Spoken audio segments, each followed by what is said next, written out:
السلام عليكم ورحمة الله وبركاته.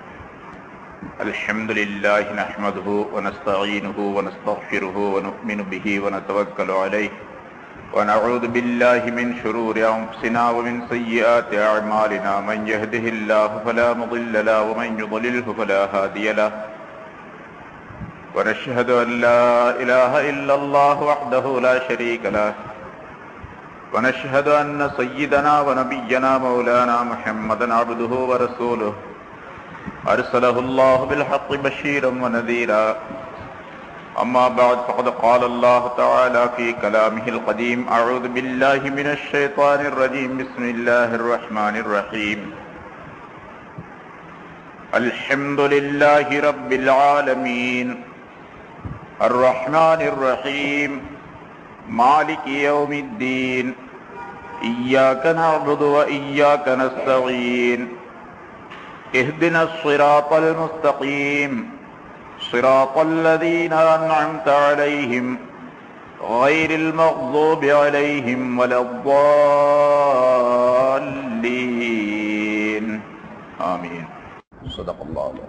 கண்ணியத்திற்குரிய பெரியோர்களே, சகோதரர்களே, உலகத்தில் படைக்கப்பட்டிருக்கக்கூடிய மனிதர்கள் முதலாக மற்ற எல்லா பொருள்களும் அல்லாஹுவை தான் புகழ வேண்டும் என்ற நியதியை முதலாவதாக அல்லாஹ் தஆலா கற்றுத் தருகின்றார். உலகத்தில் உள்ள எல்லா பொருள்களும் அல்லாஹுவை புகழக்கூடிய தன்மை உடையதாகவே அமைத்து வைத்திருக்கின்றார். வஇம்மின் ஷைஇன் இல்லா யுஸப்பிஹு பிஹம்திஹி என்று உலக பொருள்களுடைய புகழ்ச்சியை பற்றி குர்ஆனிலே பெற்றோர் இடத்திலே அல்லாஹ் தஆலா சொல்லி காட்டுகின்றான். எந்த பொருளும் அவனை தஸ்பீஹ் செய்து புகழாமல் இருப்பதில்லை என்பதாக. அது சிறிய ஒரு அணுவாக இருந்தாலும் சரி, அல்லது வானம் மலைகள் போன்ற பிரம்மாண்டமான பொருளாக இருந்தாலும் சரி, எல்லா பொருள்களுமே அல்லாஹுவை புகழ்ந்து கொண்டிருக்கின்றன. எனவே மனிதர்களாகிய உயர்ந்த படைப்பாகிய மனிதர்கள் அவனைத்தான் புகழ வேண்டும், எல்லா காரியங்களிலும் அவனுடைய புகழை முந்தி வைக்க வேண்டும் என்பதை அல்லாஹ் தஆலா முதலாவதாக சொல்லித் தருகின்றான். நம்முடைய எல்லா கோரிக்கைகளையும் எல்லா செயல்பாடுகளையும் அல்லாஹ்விடத்தில் கேட்டுத்தான் பெற்றுக்கொள்ள வேண்டும் என்ற நியதியை அல்லாஹ் தஆலா ஆக்கி வைத்திருக்கின்றான். நல்லது கிடைக்க வேண்டும் என்றாலும், தீயதை விட்டும் பாதுகாப்பு பெற வேண்டும் என்றாலும் அல்லாஹ்விடத்தில் கேட்டுத்தான் பெற்றுக்கொள்ள வேண்டும். பல்வேறு விதமான துஆக்களை ரசூலுல்லாஹி ஸல்லல்லாஹு அலைஹி வஸல்லம் அவர்கள் நமக்கு கற்றுத் தருவதன் மூலமாக அதை நமக்கு தெரியப்படுத்துகின்றார்கள். கேட்டுத்தான் பெற வேண்டும். இந்த சமுதாயத்திற்கு பெயரே கேட்டு பெறக்கூடிய சமுதாயம், துஆவுடைய சமுதாயம் என்பதாக சொல்லப்பட்டு இருக்கின்றது. அப்படி அல்லாஹ்விடத்தில் கேட்டு பெறுவதற்கு முதல் நியதி என்னவென்றால், அல்லாஹ்வை நல்ல முறையில் புகழ வேண்டும். ரசூலுல்லாஹி ஸல்லல்லாஹு அலைஹி வஸல்லம் சொல்லுகின்றார்கள், உங்களுக்கு ஏதாவது ஒரு கோரிக்கை அல்லாஹ்விடத்தில் கேட்க வேண்டும் என்று சொன்னால், எடுத்த உடனே கையை நீட்டி யா அல்லாஹ் எனக்கு அதை கொடு இதை கொடு என்று கேட்டு விடாதீர்கள். அதற்குரிய முறை மரியாதையான நிலை என்னவென்றால், முதலாவதாக யாரிடத்தில் நீங்கள் கேட்கின்றீர்களோ அவனை நன்றாக புகழ்ந்து கொள்ள வேண்டும். புகழ்ந்து கொள்ள வேண்டும் என்பதையும் நன்றாக புகழ்ந்து கொள்ள வேண்டும் என்று ரசூலுல்லாஹி ஸல்லல்லாஹு அலைஹி வஸல்லம் சொல்லுகின்றார்கள். அப்படி புகழ்வதிலே மிகச் சிறந்த ஒரு வாசகம் எதுவென்று சொன்னால், அல்ஹம்துலில்லாஹி ரப்பில் ஆலமீன் என்பது. சென்ற வாரம் அல்ஹம்துலில்லாஹி ரப்பில் ஆலமீன் என்று புகழக்கூடிய பல்வேறு நிலைகள் பற்றி, நபிமார்கள் எல்லாம் எப்படி புகழ்ந்தார்கள் என்பது பற்றியும், பிறகு இந்த உலகத்தை விட்டு நீங்கிய பின்னாலும் கூட சொர்க்கவாசிகள் சொல்லக்கூடிய வாசகங்கள் எல்லாம் சென்ற வாரம் சொல்லப்பட்டன. எனவே அல்லாஹ் தஆலாவை புகழ்வது எல்லா பொருள்களுக்கும் முந்தியதாக இருக்க வேண்டும், எல்லா நிலைகளுக்கும் ஆரம்பமானதாக இருக்க வேண்டும் என்பதை அல்லாஹ் தஆலா முதலாவதாக சுட்டிக்காட்டி அல்ஹம்து புகழ் அனைத்தும் என்று சொல்லுகின்றார். அதற்குரிய விளக்கம் சென்ற வாரம் சொல்லப்பட்டது. ஹம்த் என்று சொன்னால் என்ன, அந்த அல் என்பது எதற்காக வேண்டி போடப்பட்டு இருக்கின்றது, அல்ஹம்து என்பதற்கு என்ன பொருள் என்ற விளக்கங்கள் எல்லாம் சென்ற வாரம் சொல்லப்பட்டது. பிறகு இந்த புகழ்ச்சிகள் அனைத்தும், அதாவது சென்ற வாரம் சொல்லப்பட்டது, புகழ்வதிலே 4 விதமான புகழ்கள் இருக்கின்றன. அல்லாஹ் தன்னை தானே புகழ்ந்து கொள்வது, அல்லாஹ் மற்ற பொருள்களை படைப்பினங்களை புகழ்வது, மனிதன் தன்னை தானே புகழ்ந்து கொள்வது, ஒரு மனிதன் மற்றொரு மனிதனை புகழ்வது, அல்லது ஒரு படைப்பினங்கள் தங்களை தாங்களே புகழ்ந்து கொள்வது, அல்லது ஒரு படைப்பினம் மற்றொரு படைப்பினத்தை புகழ்வது. இப்படி 4 விதமான புகழ்கள். எல்லா புகழ்களும் அல்லாஹ்வுக்குத்தான் சொந்தம். நீங்க என்னை பாராட்டினாலும் சரி, நான் உங்களை பாராட்டினாலும் சரி, பாராட்டுதலுக்கு உரியவன், புகழ்ச்சிக்கு உரியவன் அல்லாஹ் ஒருவன் தான் என்பதை அல்லாஹ் தஆலா சொல்லித் தருகின்றான்.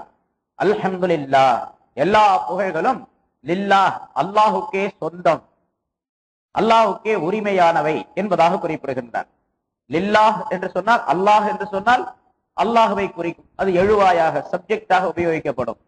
லில்லாஹ் என்றால் அவனுக்கே, லில்லா அல்லாஹுக்கே உரியவை அப்படின்னு அர்த்தம்.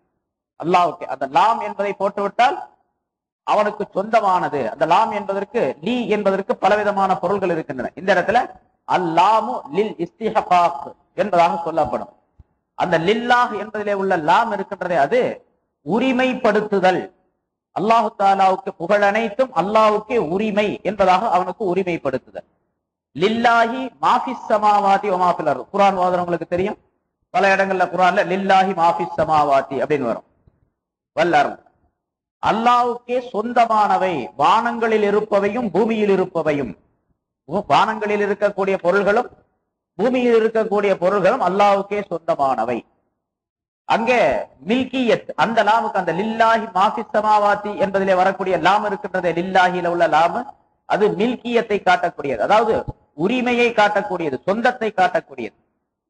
இந்த இடத்துல லில்லாஹி அல்ஹம்துலில்லாஹி என்பதில் உள்ள லாமாகிறது இஸ்திஹகாக், இதுவும் உரிமை என்று சொல்லலாம். அல்லாஹ்வுக்கே உரிமையானது, வேற யாருக்கும் புகழுக்கு உரிமை கிடையாது. இடையில புகழ்ச்சிகளை நான் உங்களை பாராட்டுறேன், நீ எங்களை பாராட்டுறேன் என்று சொன்ன இந்த பாராட்டுகள் எல்லாம் வருது, இவர் புகழுக்குரியவர் அப்படின்லாம் சொல்றோம். இந்த புகழ்ச்சிகள் எல்லாம் இடைப்பட்டவை. அதாவது அசல் புகழ்ச்சி என்பது அல்லாஹ்வுக்கு தான் சொந்தம்.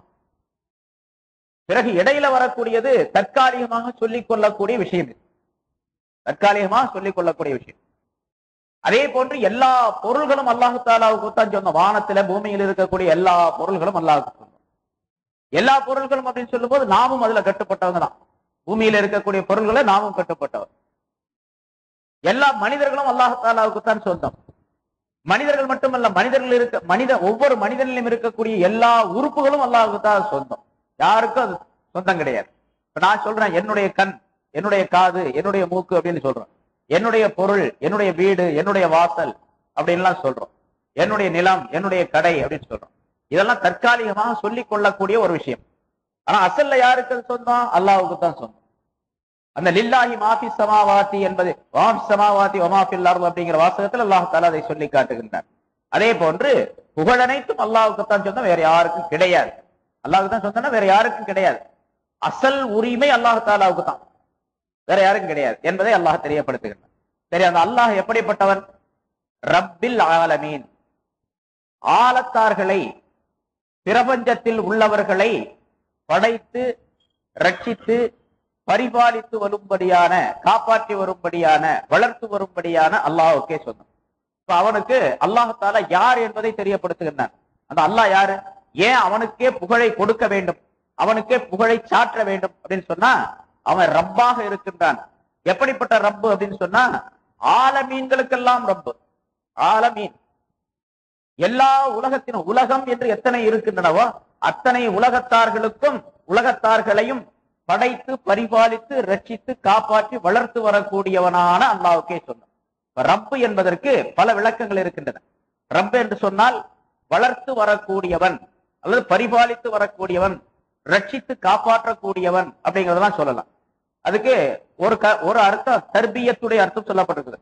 படிப்படியாக வளர்த்து வரக்கூடியவன். ஒரு பொருளை அதனுடைய முழுமையான நிலை வரைக்கும் கொஞ்சம் கொஞ்சமாக வளர்த்து வரக்கூடியவன் அப்படிங்கிற அர்த்தம். ரப்புங்கிறதுக்கு நீங்க உருதுலையோ அல்ல தமிழ்லையோ இங்கிலீஷ்லயோ அர்த்தம் பார்த்தீங்கன்னு சொன்னா இப்படி இருக்கும். அதாவது பரிபாலித்து வளர்த்து வரக்கூடியவன் அப்படின்னு இருக்கலாம், அல்லது ரட்சித்து காப்பாற்றக்கூடியவன் அப்படின்னு அர்த்தம் செய்யப்பட்டிருக்கு. இந்த ஒரு அர்த்தம் தான், 2 அர்த்தம் தான் செய்ய முடியும். ஆனா அதுக்கு அசல் அர்த்தம் என்ன? ரப்பு அப்படின்னு சொன்னா ஒரு பொருளை தபுலியகு ஷைஇ இலா கமாலிஹி ஷைஅன் ஃபஷைஅன் அப்படிங்கிறது அதுக்கு விளக்கம், தாரீஃப் என்பதாக சொல்லப்படும். ரப்புக்கு விளக்கம் தபுலியகு ஷைஇ இலா கமாலி, ஒரு பொருளை அதனுடைய முழுமையான நிலையின் பக்கம் சேர்த்து வைத்தல்.